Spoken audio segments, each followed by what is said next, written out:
आराध्य मेरे सतगुरुदेव संत गोपीदास साहब के चरण कमलों में अनंत बंदगी करते हुए यहाँ उपस्थित आप सभी सत्संग प्रेमियों को, परमात्मा के नियमी प्रेमी भक्तों को मेरी सप्रेम साहेब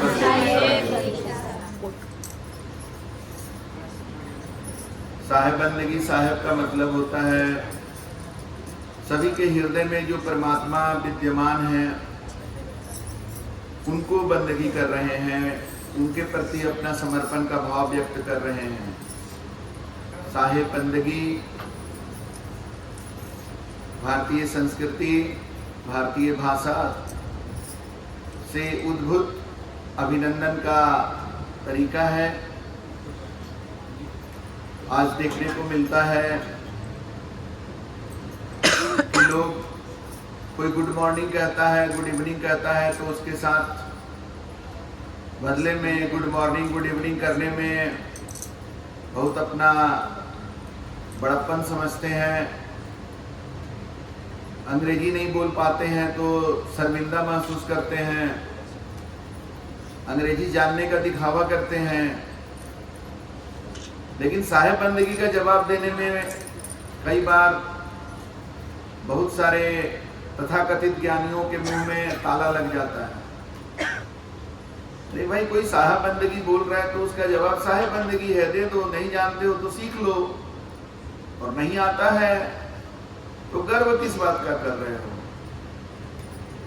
सीखना चाहिए। बहुत सारा चीज सीखे हो, गुड मॉर्निंग गुड इवनिंग कहां से सीख लिया? तो साहेब बंदगी, साहेब शब्द परमात्मा का एक पर्यायवाची शब्द है। परमात्मा को अनंत नामों से हम लोग जानते हैं। परमात्मा को भगवान भी कहते हैं, ईश्वर भी कहते हैं, गॉड भी कहते हैं, अल्लाह भी कहते हैं, मालिक कहते हैं, स्वामी कहते हैं, और अनेक अनेक नामों से हम जानते हैं। नाम तो जान जाते हैं, भगवान परमात्मा अलग अलग तरीका से लोग बोलते हैं। कोई राम भी कहते हैं, कोई हनुमान भी कहते हैं, कोई शिव कहते हैं। परमात्मा के बारे में चर्चाएं भी करते हैं। लेकिन क्या हम भगवान को अपने जीवन में जान पाते हैं? भगवान को जान लिया तब सब कुछ जान लिया, फिर तो कुछ बचा ही नहीं। इससे बड़ा कोई ज्ञान ही नहीं है, और इससे बड़ा कोई जीवन का लक्ष्य भी नहीं है। मानव जीवन में हम आते हैं तो माता पिता बच्चों को ज्ञान देने का अपना एक योजना बनाते हैं कि हमारा बच्चा फलाने स्कूल में पढ़ेगा, हमारा बच्चा बड़ा होकर ये बनेगा वो बनेगा। तरह तरह के अरमान, तरह तरह की योजनाओं के साथ बच्चे का नामांकन स्कूल में कराया जाता है। करोड़ों करोड़ों बच्चे स्कूल जाते हैं, उसमें से बहुत सारे मनोवांछित नौकरी प्राप्त करते हैं, बहुत बेरोजगार रह जाते हैं। फिर भी आज इस पढ़ाई के पीछे दुनिया भाग रही है। मैं ये नहीं कहता कि पढ़ाई नहीं करना चाहिए। ये जो हमारी शिक्षा व्यवस्था है वो हमारे जीवन को चलाने के लिए, नौकरी करने के लिए, बिजनेस करने के लिए, सामाजिक और राजनीतिक कार्य करने के लिए जरूरी है। मनुष्य एक सामाजिक प्राणी है, मनुष्य एक राजनीतिक प्राणी भी है, मनुष्य एक आर्थिक प्राणी भी है। लेकिन क्या मनुष्य आध्यात्मिक प्राणी नहीं है? क्या इस मानव जीवन का उद्देश्य परमात्मा की भक्ति करना नहीं है।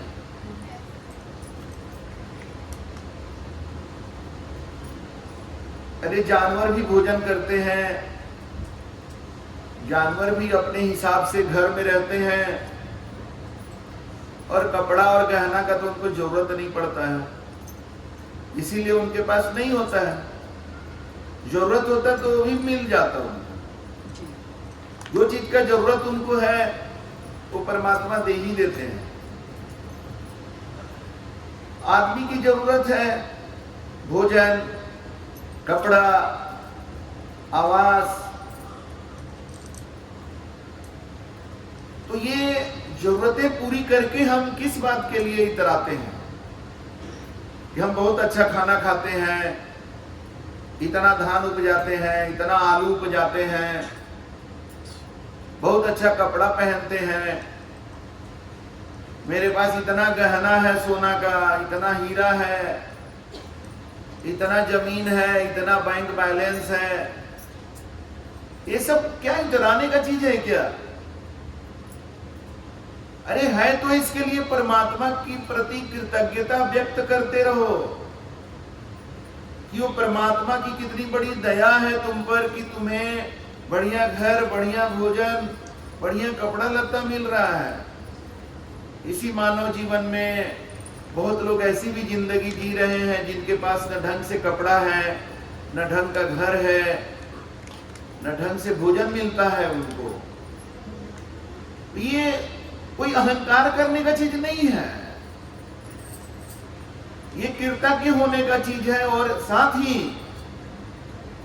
इसमें दया करने का चीज है कि जिसके पास अपना घर नहीं है, जिसके पास ढंग से कपड़ा नहीं है, जो अच्छा भोजन नहीं कर पा रहा है, भोजन नहीं मिल रहा है, उसके प्रति हम दया का भाव रखें।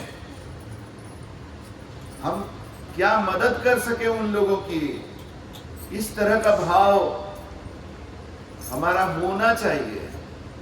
लेकिन आगे देखने को मिलता है कि ऐसा भाव एक मकान बना लेता है, तो बड़का गांव के मकान वाले कैसे हैं पता नहीं, बट पटना में तो मकान बना लेता है, तो अगर अपने मकान में किराया में किराएदार को रखता है तो किराएदार को समझता ही नहीं है कि वो आदमी भी है उसके जैसा। बड़का गांव में भी वही होगा, आदमी तो वही है। यहाँ भी वही है। हाँ, अपने को सोचता है कि वो भारत का नागरिक है, और किराएदार को सोचता है कि वो द्वितीय दर्जे का, दोजम दर्जे का नागरिक है। उसके मकान का मालिक क्या हुआ, वो आदमी का मालिक अपने को समझने लग जाता है। कब आपको घर आना है, कब आपको घर से जाना है, कितना पानी खर्चा करना है, कितना ठो बल्ब जलाइएगा, हर चीज पर आपका बच्चा कहाँ खेलेगा, कैसे खेलेगा, सारा चीज तय करना चाहता है। अरे तुम एक मकान का मालिक क्या बन गए, शहंशाह बनने लगे, अपने को शहंशाह समझने लगे। तो एक पानी का बुलबुला की तरह तुम हो बाबू, एक दिन फट जाओगे, सब खत्म हो जाएगा। तुम्हारे जैसे कितने आए और चले गए। किराएदारों को सम्मान से उनके जिंदगी को, की स्वतंत्रता को, उनके अधिकार को समझो। पैसा देकर रह रहे हैं, अरे किसी को आश्रय दे दो, तब उसको कितना इज्जत से रखना चाहिए ये भी सीखो। आश्रय तो दिए नहीं हो, पैसा पर दिए हो, तब क्या इतना समझ रहे हैं। ये हिसाब किताब है। थोड़ा सा एक आध मकान क्या बना लिए, इतराने लग गए। थोड़ा बढ़िया कपड़ा क्या पहनने लगे, एकदम दिखाने लग गए। थोड़ा बैंक बैलेंस क्या हो गया, तो बैंक गए तो बैंक के कर्मचारियों से ही बदतमीजी करना चालू कर दिए, जैसे कि बहुत बड़े इन्हीं से बैंक चल रहा हो। और थोड़ा जमीन जायदाद क्या हो गया, अपने को जमींदार ही समझने लग गए, बहुत बड़ा। अरे ये सब चीज करने वाले तो कितने आए और चले गए। सिकंदर का नाम आप लोग सुने होंगे, विश्व विजेता सिकंदर बोला जाता है। यूनान से चला और दुनिया के न जाने कितने देशों को जीत लिया और कितना हीरा जवाहरात घोड़ा हाथी पर लाद करके वापस यूनान गया। पर क्या किया, कहां अच्छा जिंदगी जी पाया? उसके बुरी आदतों के चलते, उसके मन वचन और कर्म के बिगड़ा होने के कारण उसे ऐसी बीमारी हुई जो उस समय का विश्व विजेता था। विश्व का कोई भी वैद्य उसके बीमारी को ठीक करने में सक्षम नहीं था। ऐसी बीमारी परमात्मा की दया से हुई उसको। अब उसको बीमारी हुई तो ये परमात्मा की दया कैसे हो गई? अरे भाई, जिन लोगों पर वो अत्याचार कर रहा था उन पर परमात्मा ने दया किया, तो अत्याचार करने वाला को बीमारी हो गया। ऐसा बीमारी हुआ कि कितना भी धन दौलत रख करके वो अत्याचार सोचा कि हम तो कुछ भी कर सकते हैं। तो धन दौलत पर घमंड करने वालों, तुम लोग सिकंदर को याद रखना, तेरा सब घमंड जो है ना घुसड़ जाएगा। जब सिकंदर का चला नहीं तो तुम्हारा कितना दिन चलेगा? पानी का बुलबुल्ला के समान जिंदगी खत्म हो जाएगा, सब चीज यही धरा का धरा रह जाएगा और ऐठन लेकर के कितने वर्षों तक भूत प्रेत बन करके भटकते रहोगे। क्यों? क्योंकि मानव जीवन जो मिला, क्यों मिला? क्या इसका सदुपयोग करना है? वो समय रहते तो किया ही नहीं, तो जब समय बीत जाएगा तो करोगे क्या उसके बाद? माखी गुड़ में पड़ी रहे, पंख रहे लिपटाए, हाथ मले और सिर धुने, लालच बुरी बलाए। मक्खी गुड़ खाने के लिए बैठ जाती है गुड़ के ऊपर और इतना उसमें मगन हो जाती है गुड़ खाने में कि उसके पंख तक में गुड़ का जो है लग जाता है रस, उसका पंख लिपटा जाता है गुड़ में। और जब खा लेती है भर पेट, तब उड़ना चाहती है तो देखती है कि पंख तो चल ही नहीं रहा। जब हाथ मले और सिर धुने, लालच बुरी बलाए। अरे कहां से इतना लालच किए कि गुड़े खाने में इतना मगन रह गए कि उड़ना है ये समझे ही नहीं। तो धन दौलत का लालच करने वाले, सत्संग से दूर रहने वाले, बात को समझ लो, एक दिन ऐसा आएगा सिर धुनना पड़ेगा, हाथ मलना पड़ेगा, कुछ नहीं यहां से जाएगा, हाथ खाली और सिर धुनना कि क्यों इतना धन दौलत के पीछे भागे और परमात्मा को छोड़ दिए। अरे आप कह रहे परमात्मा को छोड़ दिए, हम तो धन दौलत के पीछे भी भाग रहे हैं और परमात्मा को भी पकड़े हुए हैं। वाह, आप ये ढेर होशियार हैं क्या? हाँ, हम बहुत पूजा करते हैं, आप नहीं जानते हैं। अरे तो क्या पूजा करते हो भाई? पूजा में भी मांग रहा है धन दौलत ही, ये कोई पूजा है क्या? बताइए जरा सा। तो पूजा का तो ABCD समझा ही नहीं, क्योंकि सत्संग में तो गया नहीं, वो तो वहीं जाता है जहां जाने से उसको कोई फायदा होगा। सत्संग में जाके क्या होगा? अच्छा, वो कोई बाबा होगा आएगा, उपदेश देगा, तो उपदेश तो हम भी दे देंगे। और अरे बाबा लोग खाली बोलता है, हम सब जानते हैं सबका जिंदगी कैसा है। तो तुम ही सब जान लिया बैठे बैठे।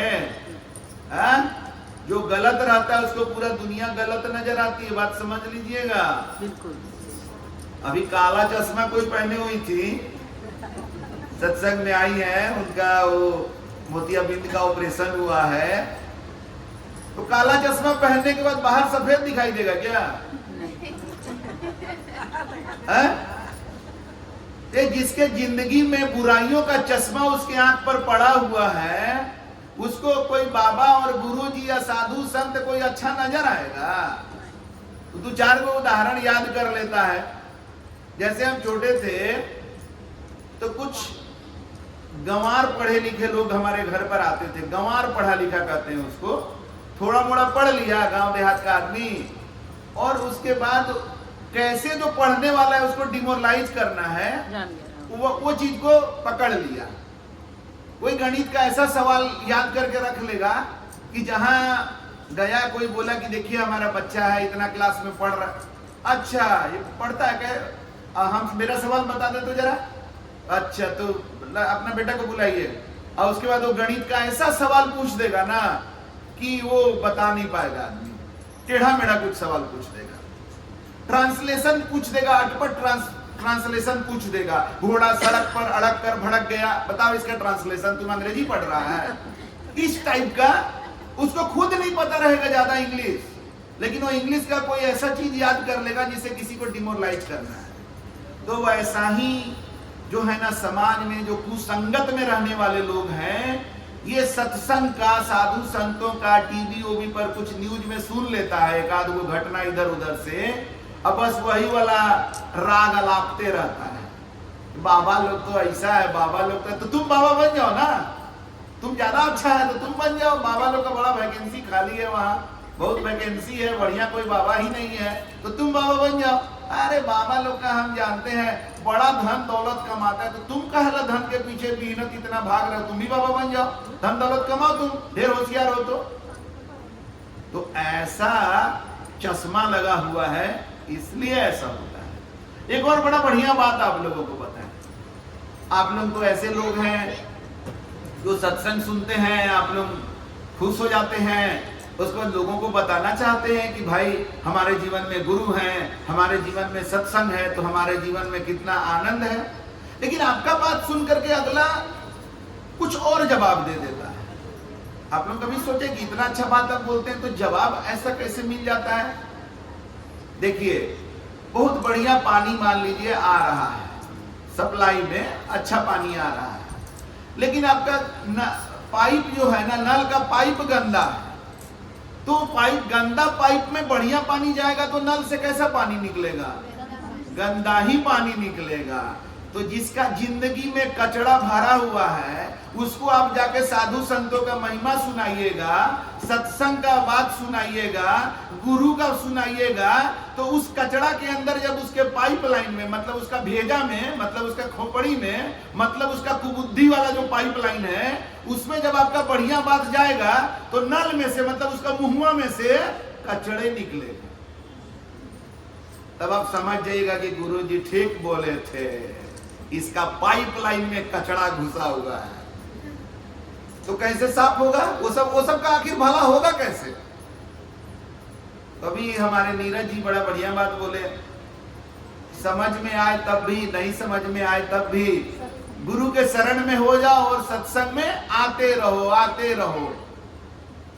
पाइपलाइन गंदा है, उसमें अगर बढ़िया पानी लगातार जाते रहेगा तो शुरू में तो कचरा पानी निकलेगा, लेकिन एक समय बाद जब साफ पानी जाते जाते जाते जाते एक दिन पाइप का सब कचरा निकल जाएगा, तब वो उसका नल से सही पानी निकलने लग जाएगा। हम लोग भी तो ऐसे ही रहे ना, जब तक गुरु नहीं मिले, सत्संग नहीं मिला, तो हम लोग का जीवन भी वैसा ही था। लेकिन परमात्मा की कुछ कृपा हो गई, बस अंतर इतना ही है कि परमात्मा की कृपा हो गई और जीवन में गुरु मिल गए, गुरु को पहचान गए, सत्संग को समझ पाए, ये परमात्मा की कृपा है। इसीलिए ग्रंथों में लिखा हुआ है, गुरुपद सेवे बिरला कोई, जापर कृपा साहब की हुई। गुरु के चरण की सेवा करना सबके बस का बात नहीं है। हम लोग चाहते हैं, ये कोयला वाला एरिया है ना, कोयला माइंस, तो कोयला के खान में हीरा भी मिलता है, हीरा कहीं अलग नहीं मिलता, कोयला के खान में हीरा भी मिलता है। लेकिन क्या सारा कोयला हीरा हो जाएगा क्या? हम लोग यही चाहते हैं, सब कोयलवा को हीरा में बदल देना चाहते हैं। सत्संग से इतना जोश में आ जाते हैं कि जाते हैं कोयलवा को हीरा में बदलने, तो कोयलवा अपना कालिक लगा देता है। ये बात का ध्यान रखिएगा कि सत्संग जो है वो हीरा को तराशने का काम करता है। जैसे खान में जो हीरा निकलता है ना, तो वो हीरा चमकदार नहीं होता है। उसको खान से निकालने के बाद जब तराशा जाता है तब वो चमकदार होता है। तो ये सत्संग हीरा जैसा जीवन जिसका है ना, जो कोयला के खान में लोगों के बीच में, काल के बीच में तो है, अच्छे बुरे लोगों के बीच में तो है, लेकिन जन्मों जन्मों से उसका संस्कार जमा होते होते वो हीरा का गुण उसके अंदर है, केवल चमक नहीं रहा है। वो जब परमात्मा की कृपा से सत्संग में आ जाता है तो संतों की वाणी से, गुरुजनों की वाणी से जब उसके ऊपर उस कटाई छटाई होता है उसका, तब वो चमक आ जाता है उसके अंदर। अभी आप लोग आत्मानुभूति वाले सत्र में सुन रहे थे ना, कैसे आदमी का स्वरूप भी बदल जाता है, उसका बोल चाल, हाव भाव सब बदल जाता है, जीवन में चमक आ जाता है। ये सत्संग का काम है। सत्संग कोयला को हीरा नहीं बना सकता है। तो जब किसी को सत्संग से एलर्जी हो तो समझ जाएगा कि कोयला है, ये कोल माइंस है ना, समझ जाइएगा कि कोयला को हीरा बनाने का कोशिश मत करिएगा, नहीं तो आपको कालिक लगा देगा। हीरा को तलाशिए, कोयला के खान में ही मिलेगा, इसी दुनिया में हीरा मिलेगा, लेकिन तलाशना पड़ेगा और तब उसको सत्संग में लाके तराशना पड़ेगा, तब जाकर वो हीरा अपना मोल में आ जाएगा, अपने स्वरूप में आ जाएगा। तब दुनिया भी उसको कद्र करती है और उसका मोल कोयला से कितना होगा, टनों टन कोयला के बराबर हीरा जो है वो किलोग्राम में हो जाएगा। 1 किलो हीरा में कितना टन कोयला हो जाएगा। इसीलिए गुरु गोविंद सिंह ने कहा था, जब गुरु गोविंद सिंह सिख धर्म का स्थापना कर रहे थे, उस समय भारतवर्ष में मुसलमान आक्रमणकारियों का बोलबाला था। तो गुरु गोविंद सिंह ने कहा था कि यहाँ पर धर्म की रक्षा के लिए मैं एक ऐसा सेना बनाऊंगा शिष्यों का, जो 1.25 लाख पर एक को चढ़ाऊंगा। तो जैसे टनों टन कोयला का बराबर 1 किलो हीरा होता है, वैसे लाखों करोड़ों जो लोग हैं जिनके जीवन में गुरु नहीं है, उनका सामना एक अकेला गुरु भक्त कर सकता है। ये हम ऐसे नहीं बोल दे रहे हैं। आप प्रहलाद को देखिए, भक्त प्रहलाद जो है, उसके पिता हिरण्यकश्यपु भगवान की ही पूजा करके भगवान से ही आशीर्वाद लेकर भगवान का ही विरुद्ध हो गया।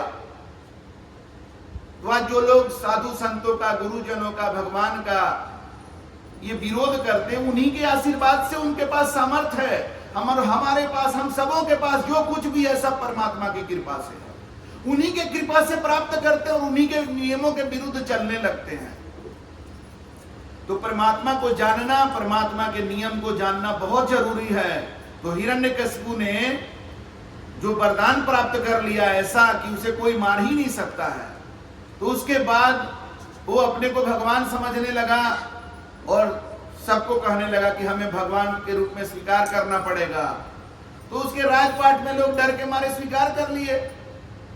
जिनके जीवन में गुरु नहीं था वो स्वीकार कर लिया हिरण्यकशिपु को भगवान अपने डर के मारे। लेकिन प्रहलाद के गुरु नारद मुनि थे। ये सब भी बहुत कम लोग जानते हैं। होली मनाते हैं, होली क्यों मनाया जाता है? प्रहलाद के भक्ति के लिए ही तो होली मनाया जाता है। प्रहलाद के भक्ति को, प्रहलाद के सत्य को हम लोग उत्सव के रूप में मनाते हैं होली के समय में। ये अलग बात है कि उसमें आज हिरण्यकशिपु जो है, उनके भी मानने वाले लोग हैं जो होली को दारू पी करके और मांस खा करके मनाते हैं। समझ जाएगा ये हिरण्यकशिपु वाला होली मना रहा है, क्योंकि जब हिरण्यकशिपु को मार दिया गया तो जो उसका नकली चेला सब था, जो डर के मारे चेला बना था, वो कहां जाएगा? फिर वो शामिल हो गया प्रहलाद के साथ, खुशी मनाने लगा। तो दारू और मांस से खुशी मनाता है? सज्जन लोगों का होली क्या दारू और मांस से मनेगा जी? बताइए, प्रहलाद के नाम पर होली मनाया जाता है और उसमें दारू और मांस चलता है। ये कोई कैसा होली है?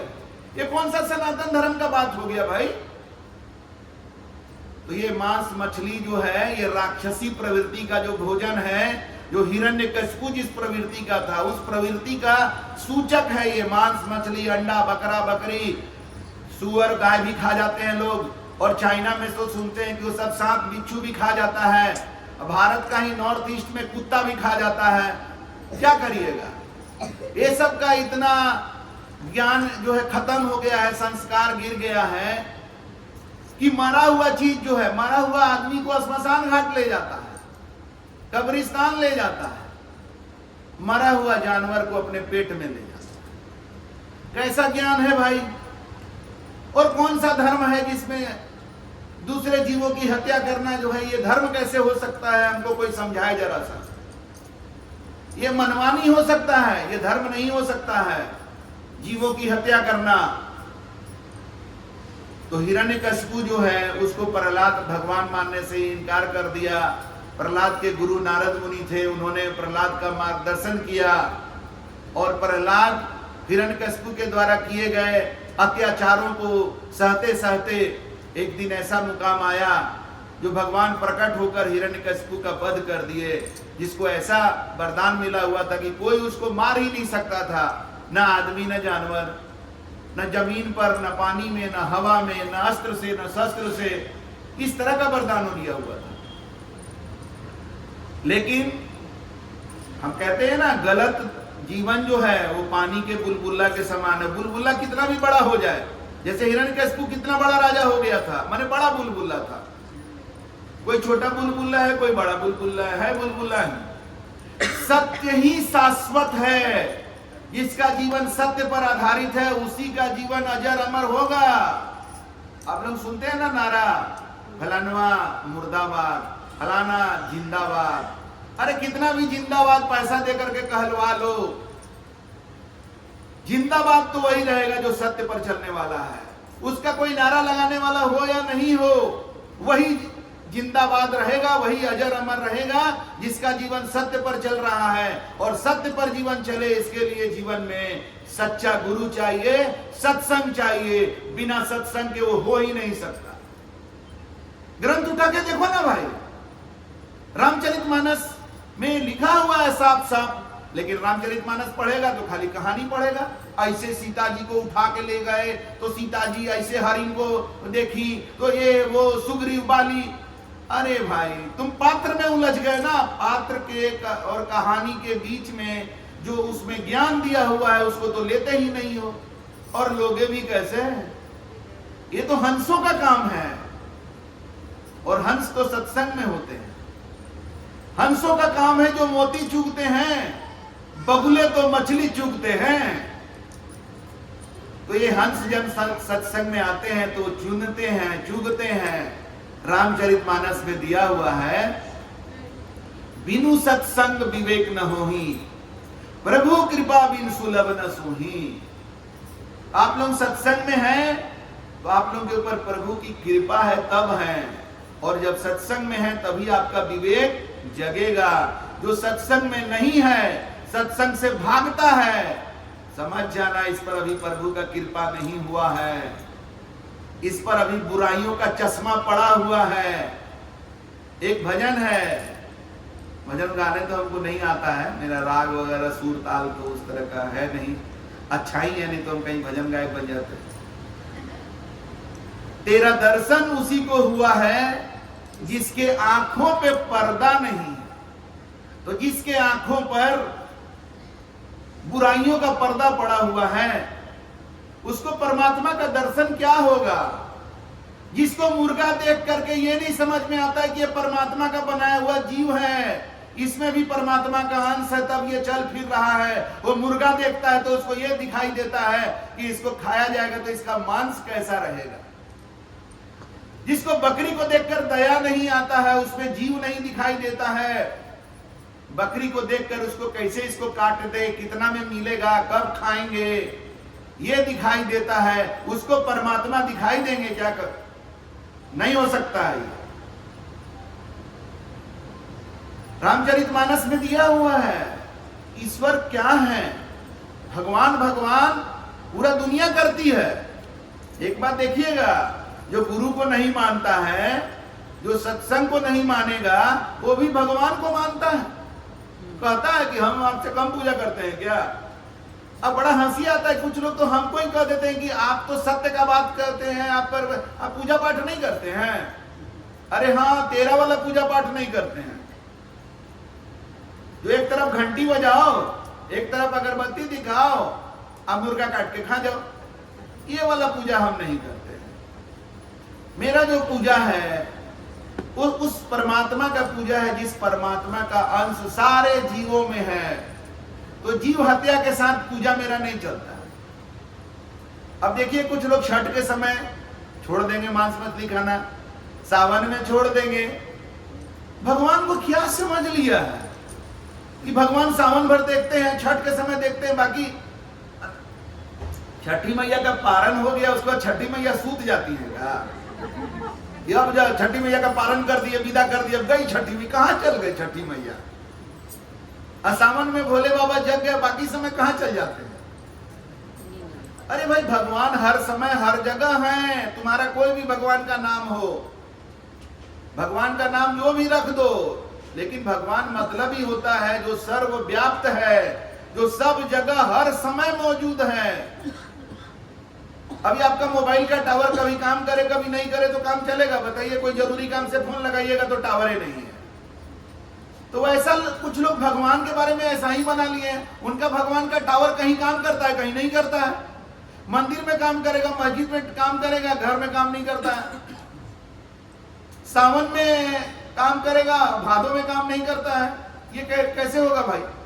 तो कोई परेशानी आएगी तो भगवान को कैसे याद करोगे? भादों में सावन भर खाली करते हो कि सावन भर देख रहे हैं हमको? तो छोड़ना है तो सदा के लिए छोड़ दो गलत चीज। गलत चीज से दोस्ती करोगे तो जैसी करनी, जैसा संगत, वैसा ही जीवन हो जाएगा। तो जीव हत्या एक महापाप है, ग्रंथों में इसका वर्णन है। जीव मत मारो बापुरा, सबका एक ही प्राण, जीव हत्या कटे नहीं, कोटिन पढ़ो पुराण। तो कुछ लोग कहते हैं कि हम हत्या नहीं करते हैं, हम तो मार्केट से खरीद के लाते हैं। तो एक बात बोलो, छठ का एक दिन पहले मार्केट में जाओ, तुमको मांस नहीं मिलेगा, ज्यादा चांस है, शायद इक्का दुक्का कहीं मिल जाए। सावन में मांस उतना जल्दी नहीं मिलता है। क्यों? खरीदने वाला नहीं है, तो बेचने वाला कैसे बेचेगा? इसका मतलब बेचने वाला मुर्गा को, बकरा को, मछली को मार रहा है इसलिए क्योंकि तुम्हारे जैसे खरीदने वाले हैं। तो उस हत्या में तुम शामिल हो, पार्टनर हो उस हत्या में।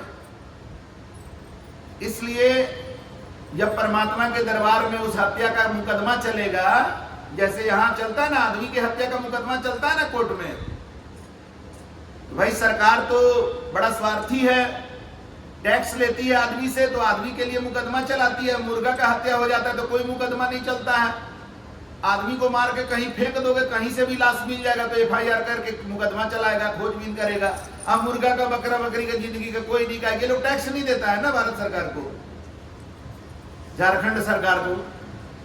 आदमी टैक्स देता है तो आदमी का जान प्यारा है, मुर्गा का, बकरा बकरी का जान प्यारा नहीं है। लेकिन परमात्मा ने तो सबको बनाया है ना, सभी परमात्मा के हैं, तो परमात्मा तो नहीं छोड़ देंगे। तो उनके दरबार में जब मुकदमा चलेगा तो खाने वाला भी जीव हत्या में उस मुकदमा में शामिल होगा। ये कह के वो बच नहीं सकता है कि हम तो नहीं ना काटे थे। भगवान से उस्ताद बनने की जरूरत नहीं है, ऐसे भी भगवान से उस्ताद बनने से कुछ नहीं होगा। तो इसलिए यहाँ मौजूद जो लोग भी हैं, या अगर कोई हमारी बातों को माइक पर भी ध्यान से सुन रहे होंगे, तो उनसे मेरा निवेदन है कि आज से, अभी से अपने जीवन को बदलिए।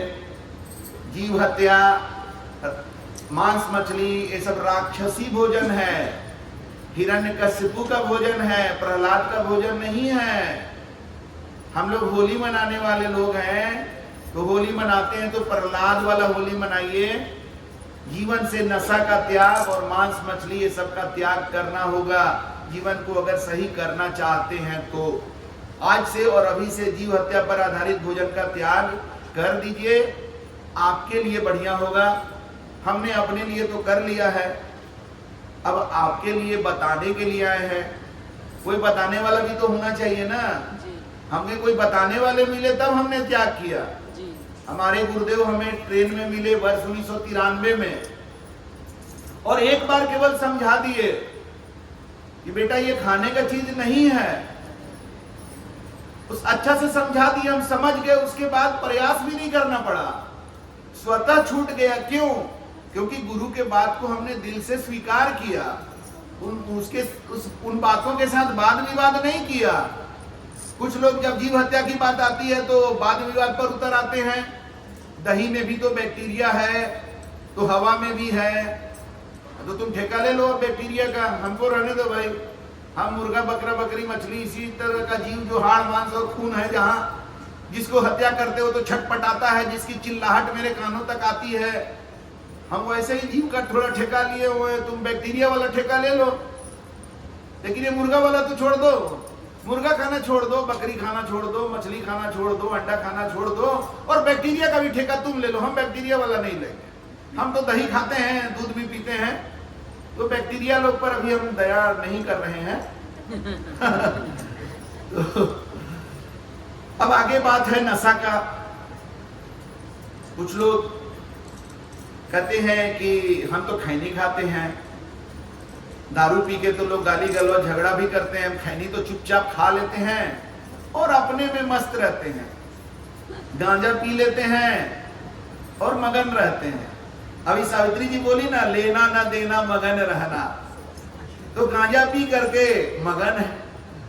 आप बोले थे ना कि मगन रहना, तो हम गांजा पी के मगन रहते हैं। हाँ, बात सही है। गांजा पी के जो मगन रहते हो तो समझ जाओ कितना मजा आता होगा, लेकिन गांजा का नशा उतरने के बाद तो मगन खत्म हो जाता है ना, मगन भगन हो जाता है। भक्ति का जब नशा हमारे जीवन में आ जाता है तब हम सदा मगन रहते हैं। ये वो अंगूरी नशा नहीं है, ये चढ़ता है तो उतरता नहीं है। जिसके जीवन में भक्ति का नशा चढ़ गया, सत्य प्रेम का नशा चढ़ गया, वो चढ़ने के बाद उतरता नहीं है। यहाँ ऐसे ऐसे लोग आए हुए हैं जो कितना संघर्ष करके यहाँ आए हैं। क्यों? उनको सत्य से प्रेम है, उस प्रेम के वश में वो कोई चीज का ख्याल नहीं करते हैं। उनको यहाँ बहुत आनंद आता है सत्संग में। तो एक बार ये नशा चढ़ जाता है, ये कभी उतरता नहीं है। जो दारू का नशा है, खैनी का नशा है, गांजा का नशा है, भांग का नशा है, ये नाश करने वाला नशा है।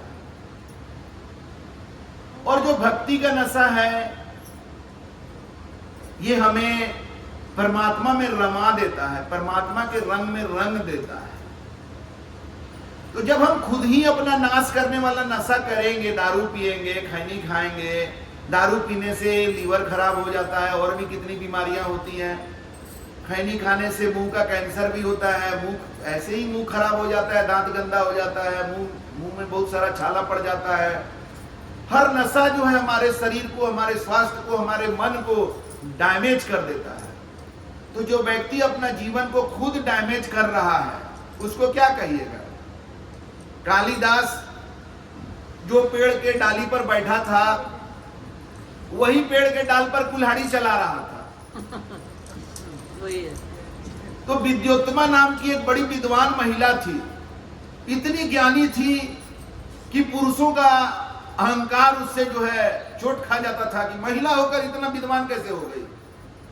तो ये अपने को ज्यादा काबिल बनती है ना, इसका शादी कोई मूर्ख से करा देंगे।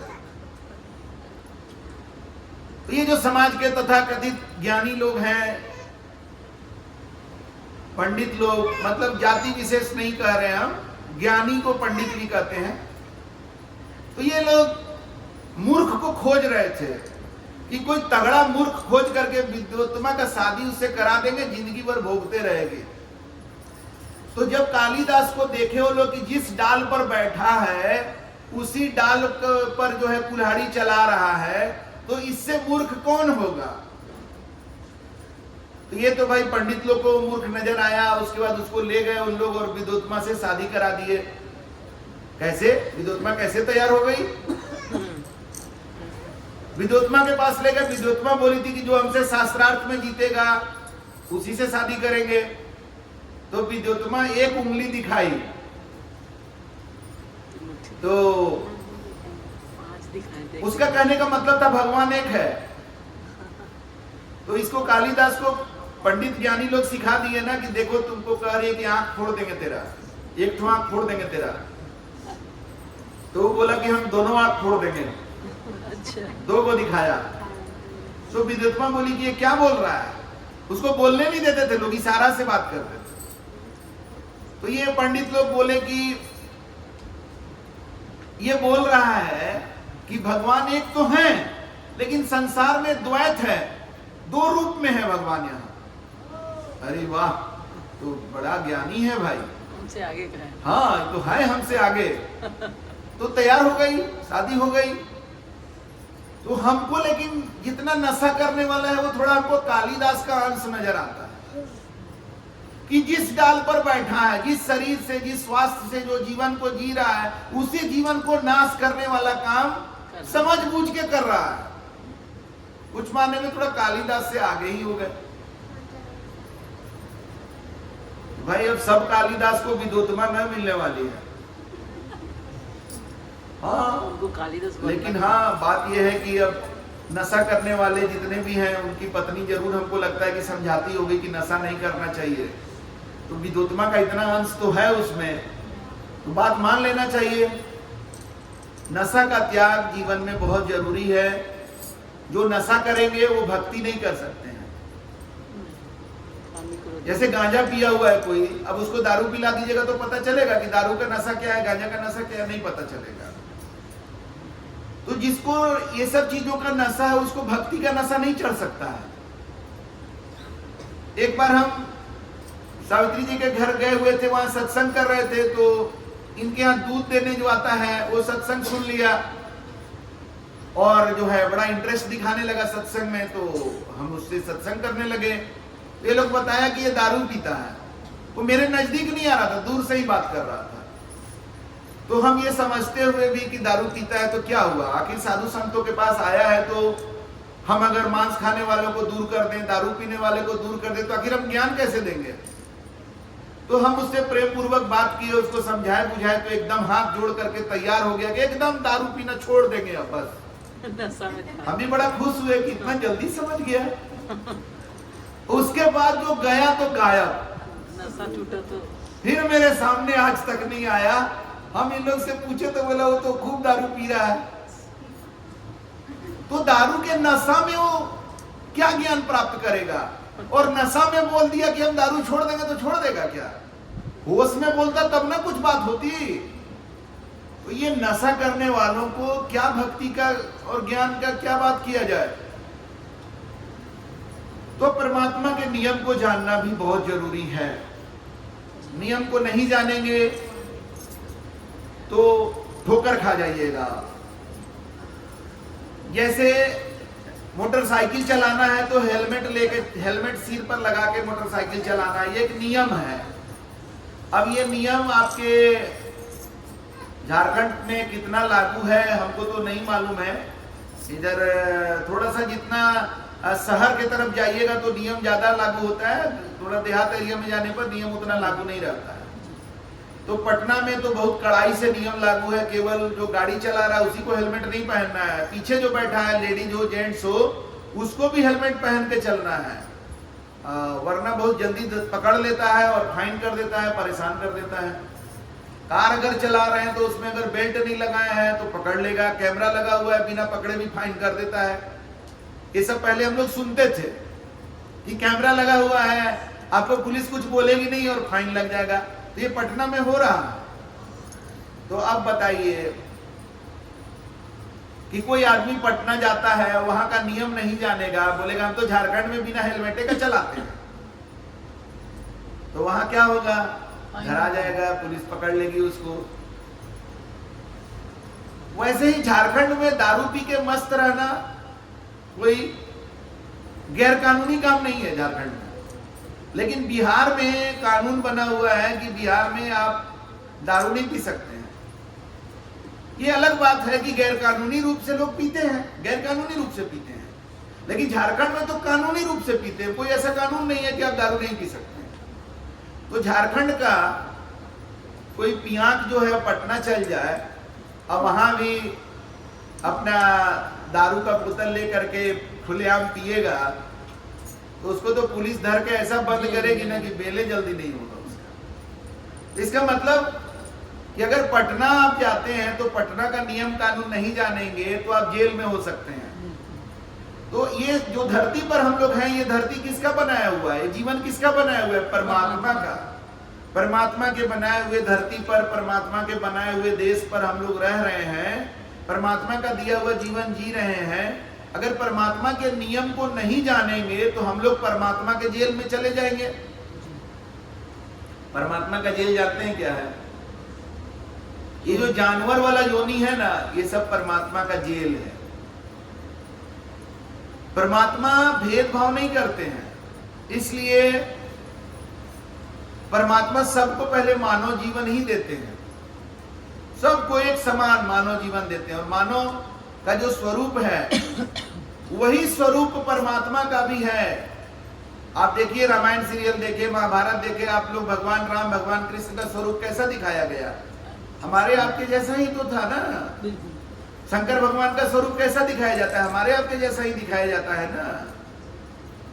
तो भगवान अपने रूप में हम लोग को बनाए, और आदमी को जब परमात्मा ने अपने जैसा बना दिया, अपने जैसा शक्ति भी दे दिया, तब जो इस शक्ति का दुरुपयोग करता है उसको जेल में डालते हैं। वही जेल है जानवर का योनि।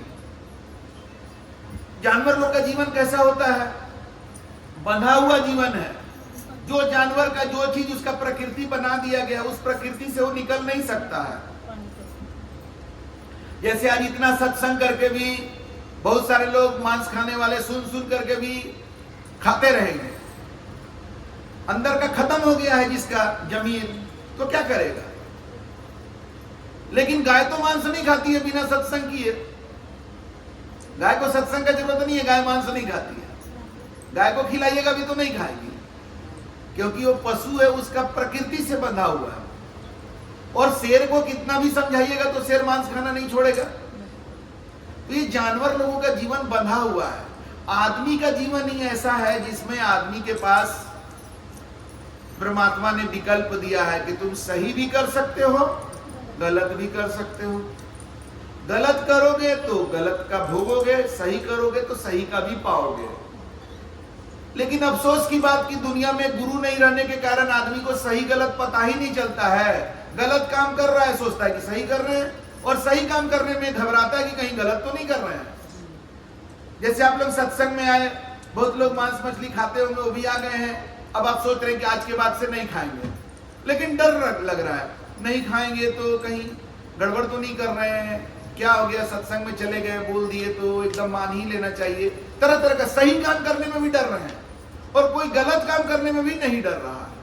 ये मनुष्य का जीवन में ये परमात्मा के द्वारा दिया गया विकल्प है, रास्ते हैं, दो रास्ते बने हुए हैं, सही मार्ग और गलत मार्ग। आपको तय करना है कि आपको किस रास्ता पर चलना है। जैसा रास्ता पर चलिएगा, कांटा के रास्ता पर चलिएगा कांटा मिलेगा, फूल के रास्ता पर चलिएगा फूल मिलेगा। तो परमात्मा का जो नियम है वो नियम यही है कि मानव जीवन में हमें परमात्मा के नियम को समझना है और उस पर चलना है, और नहीं चलेंगे तो फिर हम जेल में जाएंगे। कुत्ता, बिल्ली, कीड़ा मकोड़ा, जानवर तरह तरह का जो है, ये सब 84 लाख योनि में जाएंगे। इसी को अभी आप लोग बार बार कह रहे थे कि गुरु की शरणा लीजिए भाई, जाते जीव नरक नहीं जाएगी। कि गुरु की शरण में नहीं रहेंगे तो सही गलत पता नहीं चलेगा, अनाप शनाप काम करिएगा, अनाप शनाप खाना खाइएगा, फालतू बात करिएगा, और गलत सलत कर्म करके परमात्मा के जेल में चल जाइएगा, 84 लाख योनि में फिर भटकते रहिएगा। तो परमात्मा का नियम क्या है? उसी को धर्म भी कहते हैं। परमात्मा ने जो मानव के लिए नियम बनाया है उसी को धर्म भी कहते हैं। तो सभी मानव के लिए एक ही नियम बना हुआ है, मतलब सभी मानव का धर्म एक ही है। मानव का धर्म अलग अलग नहीं होता, औरत का धर्म अलग, पुरुष का धर्म अलग, ऐसा नहीं होता है। बिहार का लोग का धर्म अलग है और बांग्लादेश का धर्म अलग, ऐसा नहीं होता है। ये सब अज्ञानी लोगों का बनाया हुआ है। बिना गुरु के ज्ञान के धर्म को जो समझने का कोशिश करते हैं उन लोग का बनाया हुआ है। सभी के लिए धर्म एक ही है। अब ये बात भी हम ऐसे नहीं बोल रहे। देखिए, सनातन धर्म का ग्रंथ है रामचरितमानस। रामचरितमानस में पढ़िएगा, उसमें दिया हुआ है दया धर्म का मूल है, पाप मूल अभिमान, तुलसी दया न छाड़िए जब लग घट में प्राण। जब तक जीवन है तब तक दया को मत छोड़ना, गोस्वामी तुलसीदास कह रहे हैं। क्यों? क्योंकि दया धर्म का मूल चीज है। उन्होंने नहीं कहा कि हिंदू धर्म का मूल है, कि सनातन आजकल बड़ा चल रहा है कि सनातन एकदम मूल धर्म है, सनातन बहुत पुराना है तो सबसे अच्छा सनातन है। अरे अच्छा खराब क्या धर्म होता है भाई?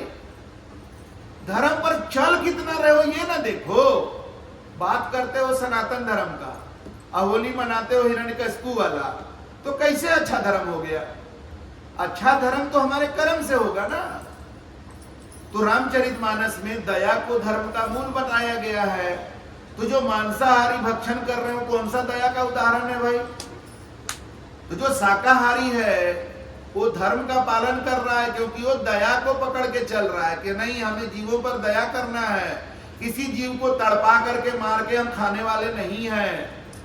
तो दया जो है ये सच्चा धर्म है, दया। तो दया को धारण करना है। तो दया किस पर कीजिएगा?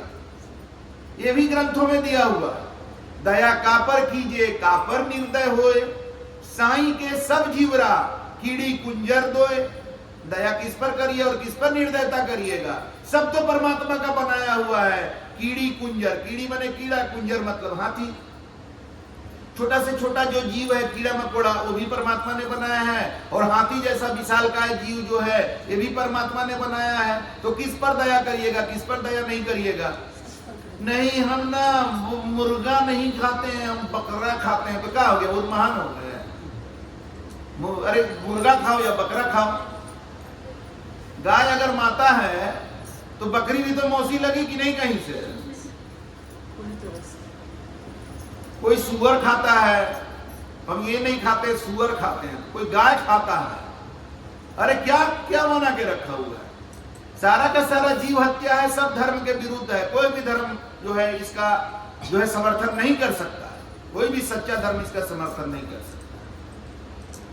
ये बात समझ गए आप लोग? रामचरितमानस में धर्म के बारे में क्या बताया गया है? जो दया है। ईश्वर के बारे में क्या बताया गया है? ईश्वर अंश जीव अविनाशी। जीव क्या है और ईश्वर क्या है? ईश्वर का जो अंश है वही जीव है। हमारे अंदर जो प्राण है, जो जीव है, जीवात्मा है, वही ईश्वर का अंश है। तो ईश्वर को और कहां ढूंढ रहे हो? ईश्वर को लेके घूम रहे हो और ईश्वर को ढूंढ रहे हो। कितने होशियार हो भाई? तो अपने अंदर का ईश्वर दिखता नहीं है और मंदिर में जाता है ढूंढने के लिए, मस्जिद में जाता है ढूंढने के लिए, कोई चर्च में जा रहा है, कोई गुरुद्वारा जाकर ढूंढ रहा है भगवान को। अपने अंदर का भगवान उसको दिखाई ही नहीं दे रहा है। और कहता है कि रामचरितमानस तो हम पढ़ गए हैं, तो हम तो याद कर गए, हम तो ये कर गए। तो रामचरितमानस में तो कह रहा है कि ईश्वर का अंश जीव है और जीव क्या है? अविनाशी है। और यही बात गीता में भगवान कृष्ण कहते हैं कि आत्मा जन्म नहीं लेता, इसलिए आत्मा मरता नहीं है। ईश्वर जन्म लेते हैं क्या? इसीलिए तो जीव अविनाशी है। जो जन्म लेता है वो मरेगा। जिसका उत्पत्ति हुआ एक दिन उसका विनाश हो जाएगा। लेकिन जो जन्म ही नहीं लिया वो कैसे मरेगा? तो कौन है जो जन्म नहीं लेता है? उसी को सत्य कहते हैं। वही परमात्मा है, वही ईश्वर है, वही भगवान है, वही साहब है, वही अल्लाह है जो जन्म नहीं लेता है और वो कभी मरता भी नहीं। तो अल्लाह अल्लाह कर रहे हो, भगवान भगवान कर रहे हो और भगवान को जानते ही नहीं हो। हिंदू हिंदू, सनातन सनातन, इस्लाम इस्लाम कर रहे हो, लेकिन उसके ग्रंथ को समझते ही नहीं हो। कोई बात नहीं है, बिना सच्चा गुरु के समझ में आ ही नहीं सकता है। इसीलिए ग्रंथों में लिख दिया गया है, गुरु बिन काहू न पाया ज्ञाना, ये थोथा भूषाड़ किसाना। गुरु के बिना कोई ज्ञान प्राप्त किया ही नहीं। कितना भी किताब पढ़ लो। अभी कोई बोल रहे थे बहुत बढ़िया बात कि अगर किताबें पढ़ लेने से ज्ञान हो जाता तो बच्चा को स्कूल में काहे भेजते हो? किताब खरीद लो, घर में पढ़ा लो। तो सत्संग एक गुरुकुल होता है, वहां जाने से हमारे जीवन में ज्ञान आता है। गुरु बिन ब्रह्म न भागे भाई। बिना गुरु के जीवन का भ्रम दूर होने वाला नहीं है। कोटि उपाय करे चतुराई, तरह तरह का नाना प्रकार का चतुराई कर लो, चालाकी कर लो कि हम गुरु नहीं बनाएंगे, लेकिन हम सब समझ जाएंगे चालाकी से। कोई चालाकी काम नहीं करेगा, तेरा जीवन में भ्रम बना रहेगा। कुछ लोग कहते हैं मन चंगा तो कठौती में गंगा। हम तो एक ही बात जानते हैं, मन साफ है तो। अरे तो मनवा साफ तेरा होगा कहां से? घर में बैठे रहने से? मन साफ सत्संग में जाने से होगा, और कोई उपाय नहीं है। ये तो रामचरितमानस में लिखा हुआ है। बिना सत्संग के विवेक नहीं जगेगा, और विवेक जब तक जगेगा नहीं तो सही गलत पता ही नहीं चलेगा, तो हम गलत छोड़ेंगे कैसे, गंदगी को त्यागेंगे कैसे, और गंदगी नहीं त्यागेंगे तो साफ कहां से हो जाएंगे। और जिसका मन साफ हो गया तो सही बात है, वो जहां है वहीं परमात्मा है। ये बात भी रामचरितमानस में दिया हुआ है, निर्मल मन जन सो मोहि पावा। जो निर्मल मन है वही हमें प्राप्त कर सकता है, और कोई भगवान को प्राप्त नहीं कर सकता है। इसीलिए मैं बार बार कहता हूं कि भगवान न हिंदू को मिलेंगे, न मुसलमान को मिलेंगे, न भूमिहार को मिलेंगे, न राजपूत को मिलेंगे। भगवान न सिख को मिलेंगे, न ईसाई को मिलेंगे, न कबीर पंथी को मिलेंगे, न फलनवा पंथी को मिलेंगे, न चिलनवा पंथी को मिलेंगे। भगवान जब मिलेंगे तब सिर्फ और सिर्फ भक्त को मिलेंगे, और भक्त वो होता है जिसके निर्मल हृदय में परमात्मा के अलावा कोई नहीं होता है, संसार की कोई चाहना नहीं होती है, वही परमात्मा होते हैं। ये बात भी ग्रंथ में दिया हुआ है। गुरु भक्ता मम आत्म सोई, वाके हृदय रहो समोई। परमात्मा का एड्रेस जान गए ना आप लोग? अरे दिल एक मंदिर है, कंकड़ पत्थर से तो मंदिर मस्जिद बना लिए, लेकिन भगवान का दर्शन कहां मिला? लेकिन जो तुम्हारा दिल है वहां के परमात्मा को कभी देखने का कोशिश करो गुरु के माध्यम से। जिस दिन गुरु मिल जाएंगे, सच्चे गुरु मिल जाएंगे, तो तुम्हारे दिल रूपी मंदिर में जो परमात्मा है उनका दर्शन हो जाएगा। और जिस दिन वो दर्शन हो जाएगा तब दूसरे में भी परमात्मा नजर आने लगेंगे, सब जगह परमात्मा नजर आने लगेंगे। आज मांगने के लिए तो आदमी मांग देता है, हाँ हाँ हम जानते हैं कन कन में भगवान है, तो कन कन में भगवान है तो मुर्गा का गला काहे काट देता है? जब कण कण में भगवान है तो मुर्गा में भगवान नहीं है? तो जो हम कहते हैं और करते हैं, दोनों का जब तक मिलान सही नहीं होगा, हमारा मन वचन और कर्म तीनों एक लाइन में नहीं होगा, तब तक हम अपने जीवन के लक्ष्य को प्राप्त नहीं कर सकते। और मन वचन और कर्म को एक लाइन में लाना ये तीरंदाजी के समान है जी। एक तीरंदाज जो होता है उसका जो लक्ष्य रहता है उसको, उसके बाद जो उसका तीर होता है, उसका जो एरो होता है उसको, और अपने आंख को, तीनों को एक लाइन में ले आता है, तब जब तीर चलाता है। या राइफल चलाने वाला जो होता है वो भी जब उसका टारगेट होता है, उसके बाद राइफल का नोक होता है, उसके बाद उसका आंख होता है, तीनों को एक लाइन में जब मिलाता है तब जाकर के निशाना पर वो मार पाता है। उसी तरह से मानव जीवन में जब हमारा मन, हमारा वचन और हमारा कर्म तीनों साफ सुथरा होगा, तब जाकर के हम परमात्मा को प्राप्त कर सकते हैं। बढ़िया बढ़िया बोलना सीखना अलग बात है, मन की सफाई अलग है, और सही कर्म अलग चीज है। तीनों एक साथ तब आते हैं जब जीवन में सत्संग की धारा बहती है, जब जीवन में गुरु की ज्ञान की अमृतवाणी हमारे जीवन में आती है। और गुरु जब मिलते हैं तो हमारे जीवन में वो नाम देते हैं हमें। महामंत्र जो है गुरु के द्वारा दिया गया नाम होता है, जिसको नाम दान कहते हैं। हमने रामचरितमानस पढ़ा, उसमें न जाने कितनी साखियां और चौपाई नाम के ऊपर है कि परमात्मा का नाम लेने से हमारा जीवन का कैसे कल्याण होगा। ये नाम के ऊपर कितना साखी चौपाई दिया हुआ है। फिर भी लोग नाम का सुमिरन नहीं करते, लोग नाम को खोज नहीं रहे हैं कि कौन नाम का सुमिरन करे। जरा कोई ऐसे संत मिलते, कोई ऐसे गुरु मिलते जो हमें बता देते कि रामचरितमानस में जो नाम लेने के लिए इतनी जो बातें बताई गई हैं, कौन सा नाम का सुमिरन करें, क्या नाम का सुमिरन करें, कैसे सुमिरन करें। एक आपको रामचरितमानस का सुनाते हैं। कलयुग केवल नाम आधारा, सुमर सुमर न उतरहि पास।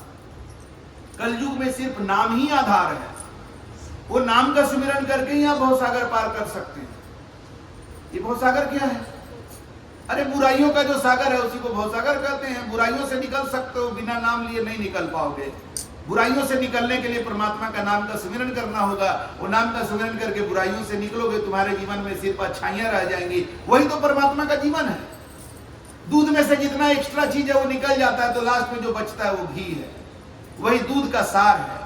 उसी तरह से हमारे जीवन से जब बुराइयां निकल जाती हैं तो लास्ट में जो हमारा जीवन बच जाता है वही परमात्मामय जीवन है। तो ये नाम सुमिरन जो है ये मन की सफाई करने का साधन है, हमारे जीवन के कल्याण का साधन है। तो हमें अपने जीवन में गुरु बनाना चाहिए, गुरु बनाकर गुरु से ज्ञान लेना चाहिए और उनसे नाम दान लेना चाहिए। सच्चा गुरु के द्वारा दिया गया जो नाम होगा वो नाम काम करेगा आपके जीवन में, आपके जीवन में बुराइयों को दूर करेगा। आपका आत्मविश्वास, आपका आत्मबल, आपके अंदर से परमात्मा प्रकट होंगे। ये सब चीज का आपको दर्शन होगा, आपको अनुभव होगा, जैसा कि बहुत सारे लोग अपना आत्मानुभूति में बता रहे थे। तो इसी वाणी के साथ हम अब अपनी वाणी को यहाँ विराम देते हैं। आप सब हमारे बात को बहुत ध्यान से सुने, इसके लिए हम आपके आभारी हैं। साहेब बंदगी।